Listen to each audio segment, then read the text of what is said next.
अक्सर आपने देखा होगा, जब किसी व्यक्ति की मृत्यु होती है तो 4 लोग उसको कंधा देते हैं और शमशान घाट तक ले जाते हैं।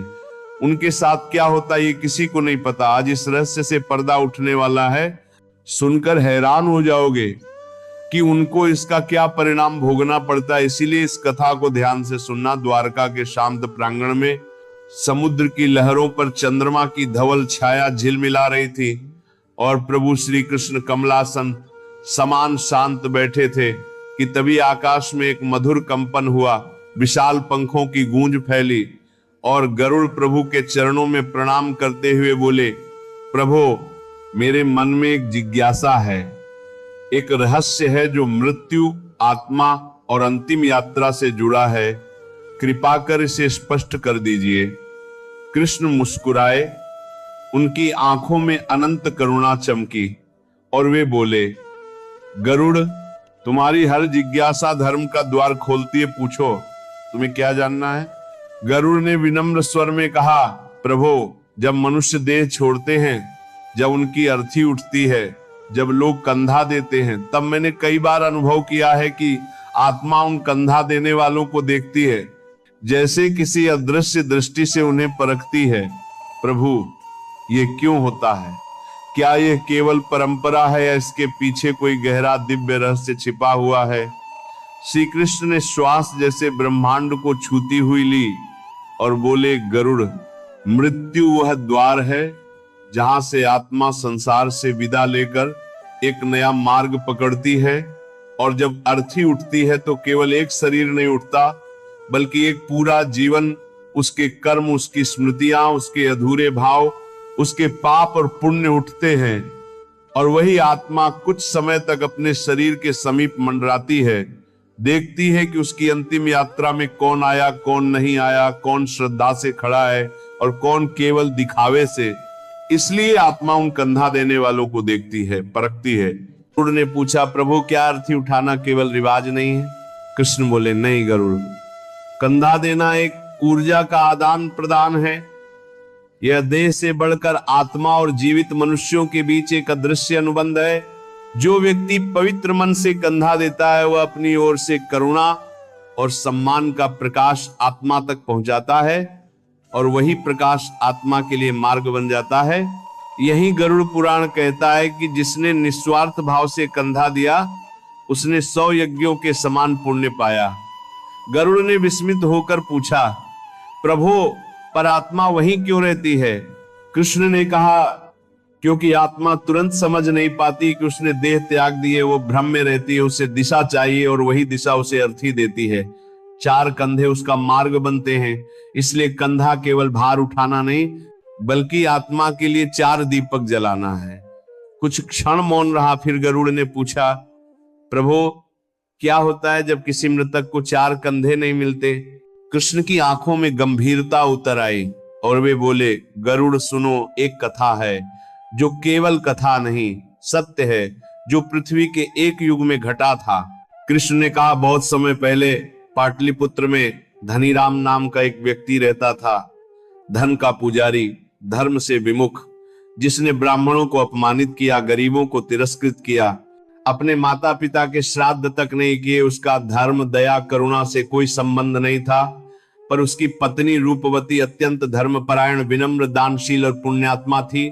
वह गरीबों को अन्न देती, व्रत करती, मंदिर सेवा करती और अपने पति के अपवित्र धन से भी गुप्त रूप से दान करती, क्योंकि उसे विश्वास था कि पुण्य ही पापों की क्षमा का मार्ग है।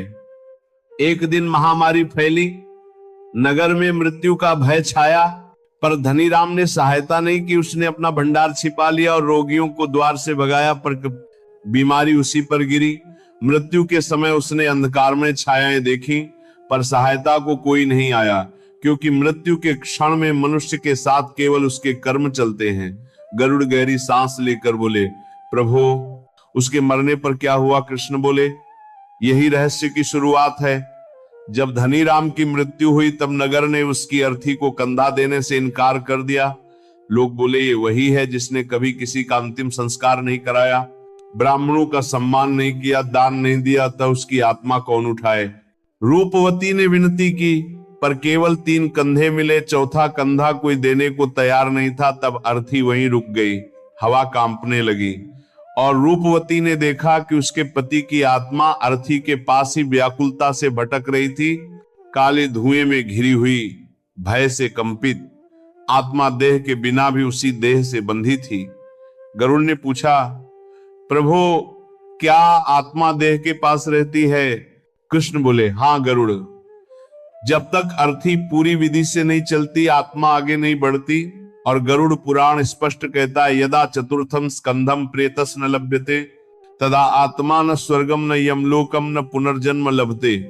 अर्थात बिना चौथे कंधे के आत्मा अधर में लटकती है, न आगे बढ़ पाती है, न लौट पाती है और समय के साथ प्रेत बन जाती है। गरुड़ यह सुनकर गंभीर हुए, प्रभु फिर क्या हुआ? कृष्ण बोले, रूपवती ने नगर के कोने कोने में जाकर प्रार्थना की और अंततः एक अज्ञात युवा साधु आगे आया।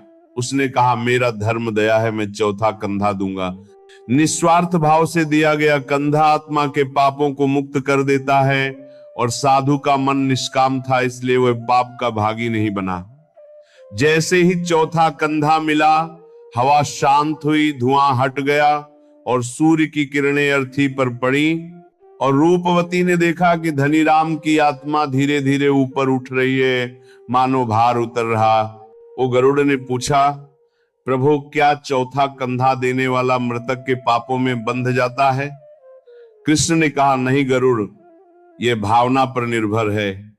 यदि कोई लोभ, भय, स्वार्थ, प्रतिष्ठा या दिखावे से कंधा देता है तो वह मृतक के अधूरे कर्मों से बंध जाता है, पर जो श्रद्धा, दया और करुणा से कंधा देता है वह केवल आत्मा की मुक्ति का साधन बनता है, न पाप लेता है न बंधन।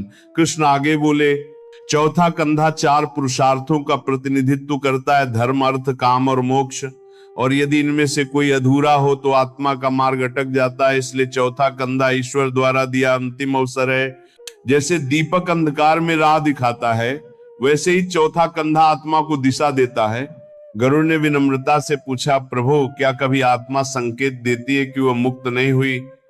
कृष्ण बोले, हाँ गरुड़, जब आत्मा भारी पापों से बंधी होती है और उसे निस्वार्थ चौथा कंधा नहीं मिलता, तब संकेत मिलते हैं। बारिश शुरू हो जाती है, अग्नि नहीं जलती, कंधा देने वाला अचानक बेहोश हो जाता है, अर्थी गिर पड़ती है, दाह संस्कार में बाधाएं आती हैं। ये सब संकेत हैं कि आत्मा अभी देह से मुक्त नहीं हुई। गरुड़ के मन में आदर और विस्मय उमड़ आया। उन्होंने कहा, प्रभु कंधा देना तो वास्तव में महान तपस्या है। कृष्ण मुस्कुराए और बोले, गरुड़, कंधा देना केवल देह को उठाना नहीं है, ये आत्मा को उसके कर्मों के जाल से एक बार में बाहर निकालना है। ये मनुष्य का नहीं, आत्मा का सहारा बनना है। उस अंतिम क्षण में ईश्वर के कार्य का हिस्सा बनना है। इसलिए कंधा श्रद्धा से देना चाहिए, शांति से देना चाहिए, पवित्र मन से देना चाहिए, क्योंकि ये एक आत्मा की अंतिम यात्रा में तुम्हारी भागीदारी है। कृष्ण अंत में बोले, गरुड़, मृत्यु अंत नहीं है, ये एक रहस्य का आरंभ है और जो किसी आत्मा को सम्मान देता है, उसकी अंतिम यात्रा आसान करता है, वह स्वयं भी जीवन में अदृश्य रूप से बल, प्रकाश और संरक्षण पाता है।